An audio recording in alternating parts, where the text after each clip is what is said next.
तबूक के मौके पर ना ऊंट पे बैठे थे, पीछे रह गए। ऊंट सुस्त था, थक गया, चल नहीं रहा था। हजरत अबू ज़र ग़िफ़ारी रज़ी अल्लाह ताला अन्हु पहले तो उसे ले गए ये गांव में कि ऊंट बीमार हो गया, उसका इलाज कराया, लेकिन जब वो ठीक ना हो सका ना तो ऊंट वहीं छोड़ दिया। हुजूर सल्लल्लाहु अलैहि वसल्लम के पीछे ज़रूर पहुंचना है मैदान तबूक में, तो जो सामान था वो सारा पुश्त पे रखा और अकेले ही चल दिए, तने तन्हा और पैदल। सामने से गर्द उड़ती हुई नजर आई तो लोगों ने कहा हुजूर पता नहीं कौन आया है। फरमाया तुम्हें नहीं पता, मुझे तो पता है ना, अबू ज़र ग़िफ़ारी आया है। अबू ज़र ग़िफ़ारी आए। फिर हुजूर ने फरमाया यमशी वाहिदा व यमूत वाहिदा व युबास वाहिदा। फरमाया ये तन्हा चलते हैं, ये तन्हा ही दुनिया से जाएंगे, तन्हा ही उठाए जाएंगे, तन्हा चलते हैं, तन्हा ही दुनिया से जाएंगे, इंतकाल तन्हा ही उठाए जाएंगे। जो बहुत ज़्यादा सख्ती करने लगे सहाबा पे, बहुत ज़्यादा, तो हज़रत उस्मान गनी रज़ी अल्लाह ताला अन्हु ने फरमाया कि आप अपने मिजाज के लिहाज से तो दुरुस्त हैं, पर जो चीज़ आप तारी करना चाहते हैं, जब शरीयत गुंजाइश देती है तो आप क्यों इतनी सख्ती फरमाते हैं। तो फरमाने लगे ठीक है, फिर मुझे रब्ज़ा जाने की इजाज़त दे दो। रब्ज़ा एक बस्ती थी, जंगल था, वहाँ कोई आता जाता नहीं था, असी किसे दे कुछ नहीं चला गया तो ना कुछ साडा दर्दी। हुजूर ने कहा था ना यमशी वाहिदा, तो अकेला चलेगा, रब्ज़ा चले गया। हज़रत सैयदना उस्मान गनी ने कहा ये कुछ बकरियां ले जाओ, दूध पी लिया करना। फरमाया उस्मान मुझे माल की तो ज़रूरत पहले दिन से ही कोई नहीं, मुझे तो रब रसूल की ज़रूरत है, उनकी करम नवाजियाँ मेरे साथ रहती।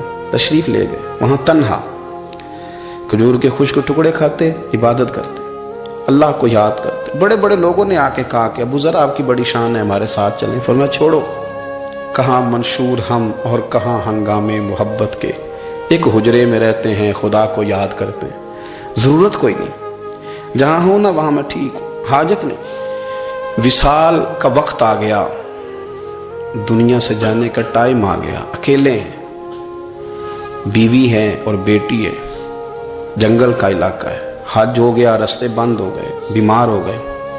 अपनी अहलिया को बुला के कहने लगे अब मैं बचूंगा नहीं, अब जाने का वक्त आ गया। मैंने फ़कीरी जो हुजूर की देखी थी उसमें मैंने वक्त गुजारा है, और देख मैं जा भी फ़कीरी मेरा लहर सजड़ा सा तोड़ नहीं पाई, जान भी दिती तेरा तेरे, अब जाने का वक्त है।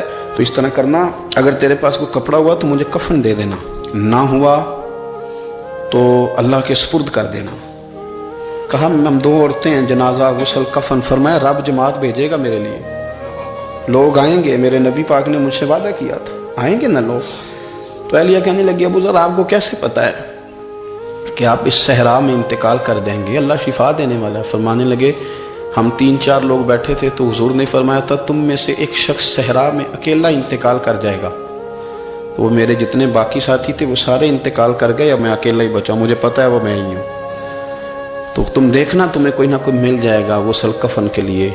आपकी अहलिया कहती हैं कि मैं उठी, कभी दौड़ के मैं बाहर जाती, सड़क पे जाके देखती कोई गुजर रहा है, फिर मैं आके कहती हज ख़त्म हो गया है, रास्ते बंद हो गए हैं, कौन आएगा जंगल में। फिर मैं आके उनकी तीमारदारी करती, फिर उठ के जाती, फिर मैं आके तीमारदारी करती। अचानक मेरी नज़र पड़ी तो एक छोटा सा काफिला आ रहा था, उस काफिले में चंद लोग थे और सबसे बढ़कर सहाबी रसूल हज़रत अब्दुल्ला इब्न मसूद भी थे। मैंने उनको इशारा किया तो वो दौड़े आए, कहने लगे बहन क्या है। मैंने कहा यहाँ एक शख्स है, तुम्हारी थोड़ी सी ज़रूरत है उसको। तो अब्दुल्ला इब्न मसूद कहने लगे कौन है बीबी। कहती मैंने कहा कि वो अबू ज़र ग़िफ़ारी हैं। कहती तड़प के रोए अब्दुल्ला इब्न मसूद, तड़प के कहने लगे अबू ज़र मेरे नबी पाक का प्यारा, मेरे माँ भी उस पर कुर्बान, मेरा बाप भी कुर्बान, किधर है जल्दी बताओ। कहती मैं ले आई, 4-5 लोग थे वो। तो सैयदना अबू ज़र ग़िफ़ारी कहने लगे अब्दुल्ला मेरा विसाल हो जाएगा, लेकिन याद रखना मेरी बीवी के पास कफन के लिए कपड़ा मौजूद नहीं। ले सजना सा तोड़ ही नहीं पाई, जान भी दिती तेरा तेरे, कफन के लिए कपड़ा नहीं है। लेकिन तुम में से ना वो बंदा कोई कपड़ा ना दे जो कभी किसी सरकारी ओहदे पे रहा हो, वो बंदा मेरे कफन के लिए कपड़ा ना दे, किसी सरकारी ओहदे पे रहा हो।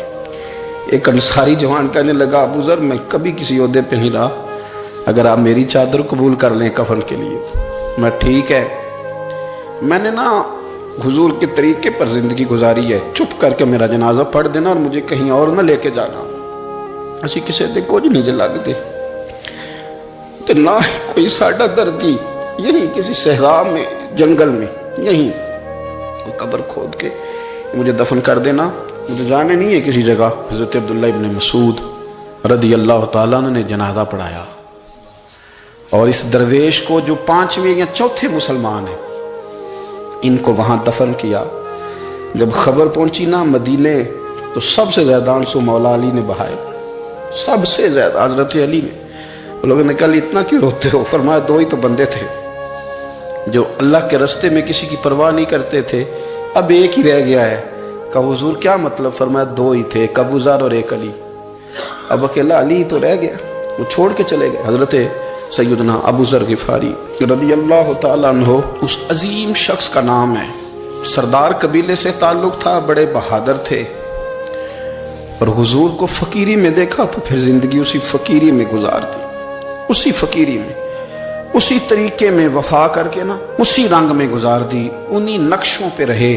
اگرچہ جائز تھا، بڑے بڑے لوگ تھے، حضرت عبد الرحمن ابن عوف بڑا مال تھا، حضور نے ان کو جنتی کہا، ان کے پیچھے نماز پڑھی، سب ٹھیک تھا، پر فرماتے تھے یار میں انکار نہیں کرتا، پر میرے نبی نے فقیری کی، حضور نے ایک وقت کھایا ایک وقت بھوک کاٹی، تم کس طرح بھر بھر کے پیٹ کھاتے ہو، تم کس طرح اتنی آسانیاں دیکھتے ہو۔